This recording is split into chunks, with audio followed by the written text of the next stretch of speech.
why Premier League centre-backs no longer just need to defend. Fullbacks are inverting, goalkeepers are playing like NFL quarterbacks, while centre-backs now have to do just about everything for a progressive football team.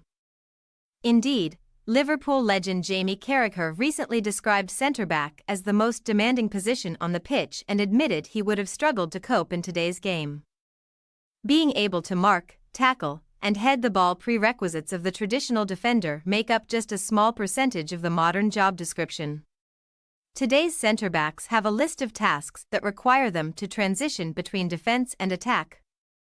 Step into fullback and midfield, play out from the back under pressure and dominate in the air and in one-on-one situations.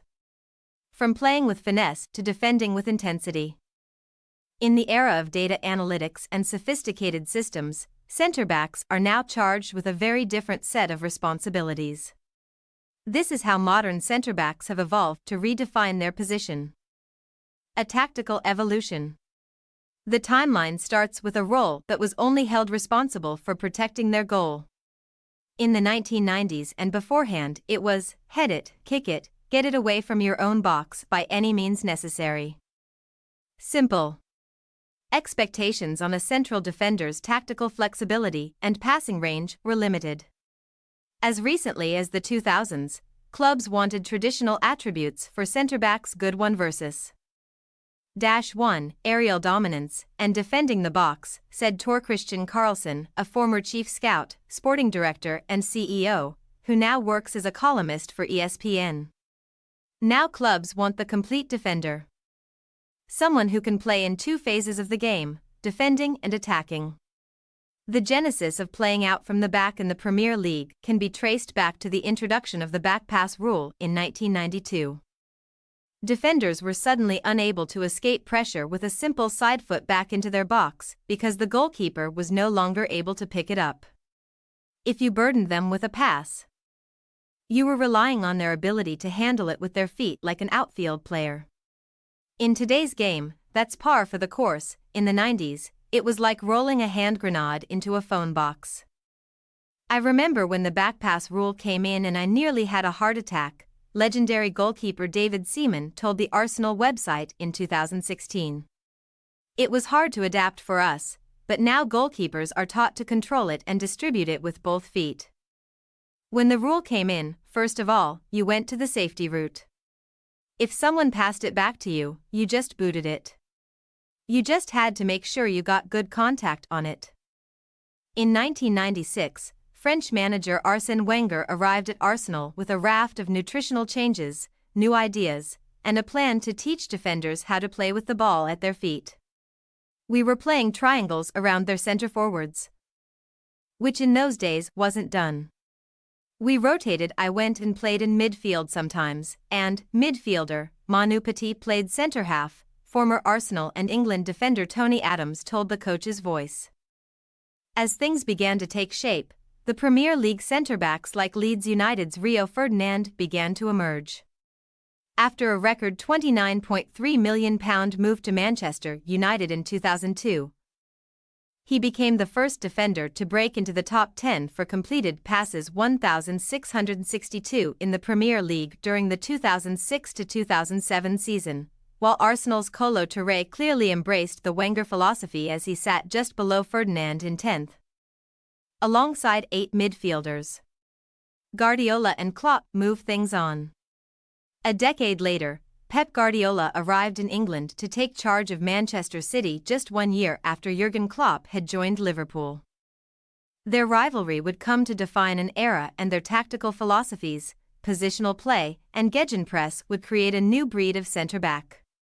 Klopp's aggressive counter-pressing system suffocates the opposition high up the pitch, forcing errors and therefore creates goal-scoring opportunities in dangerous areas.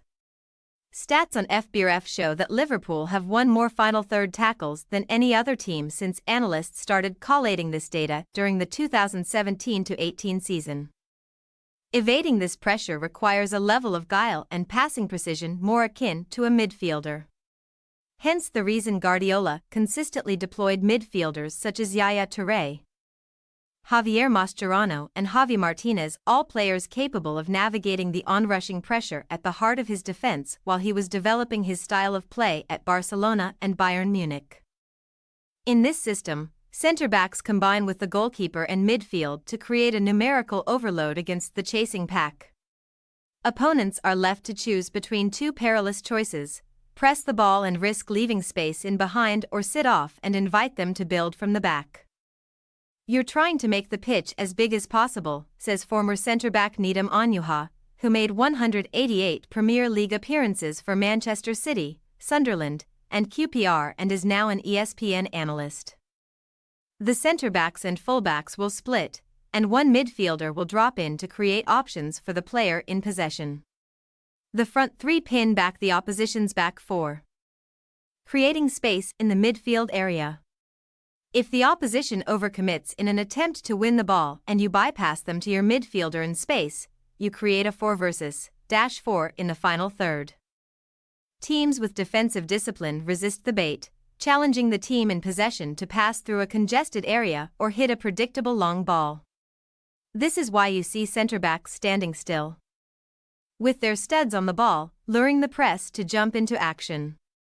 If the centre-back has to shift the ball left or right, they can use their skills to get away from would-be tacklers.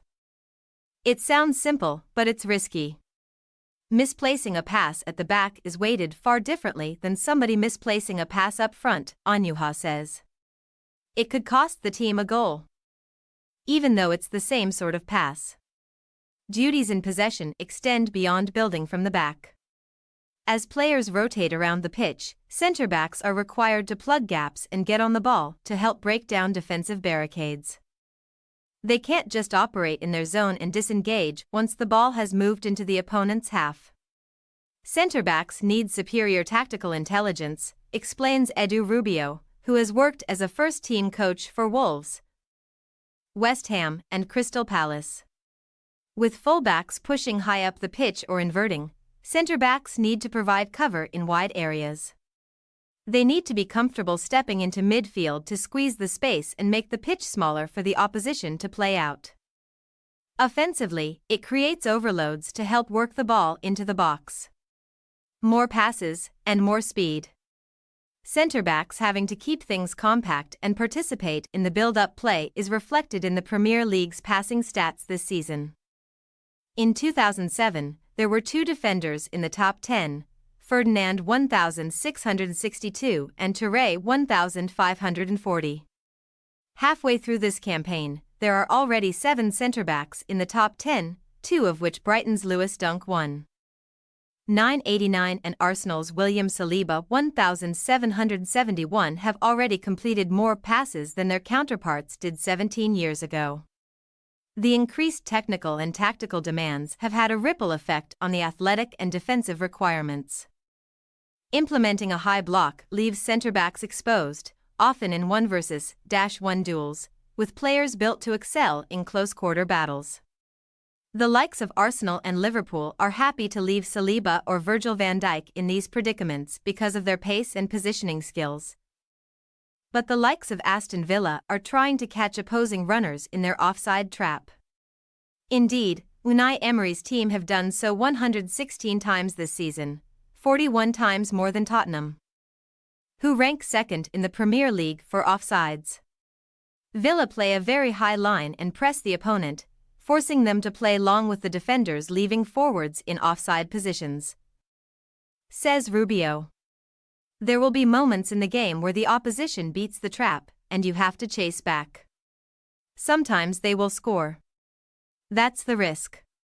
VAR is also asking more of defenders. If you want to play offside, the defenders have to be more aware of their surroundings and have better communication. That's where speed is not just a requirement for a centre-back. It can be the difference between conceding a goal or not. Defenders never used to get in that position because they were very good at organizing people around them, Onuoha says. They wouldn't have been comfortable standing next to someone who they knew was quicker, stronger, and had the ability to embarrass them.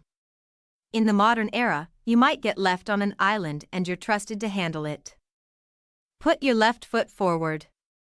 All of these elements have impacted the profile of the player which clubs are recruiting, down to the intricate details of how that center back is going to pass and tackle. Pairing right and left-footed defenders had never been a consideration before, it was just a case of putting the two best players together.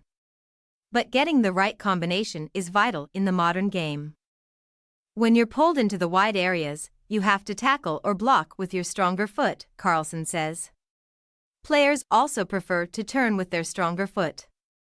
Some coaches have even been successful with a left-footed player on the right and the right footer on the left because it's easier to play the ball more precisely inside with your stronger foot. Decisive moments are decided in a flash. You have to be mentally sharp to manage those situations. It's like playing speed chess. Strikers will argue that putting the ball in the back of the net is the most demanding job in the game, as well as linking play and defending from the front. Fullbacks also have a claim as they need the speed and endurance to get up and down both ends of the pitch to defend and create in equal measure, as well as the tactical acumen to know when to join the midfield. Arsenal's number 1 David Raya made his case for goalkeepers to ESPN, outlining the radical changes their position has undergone and how they now play as an outfield player in possession. To say centre-back is the most demanding of the lot is subjective, but one thing is clear, it's a role that has changed beyond recognition, impacted by rule changes, technology, data, and tactics. One small miscalculation, and you will be punished. It's the position that draws the most criticism because of how much it has changed, Onyuha says. There's a 10-point checklist for recruiters. And number 1 isn't the ability to defend, which shows how much the fundamentals have changed. Thanks for your watching. Don't forget to click the subscribed button and hit the bell icon for more.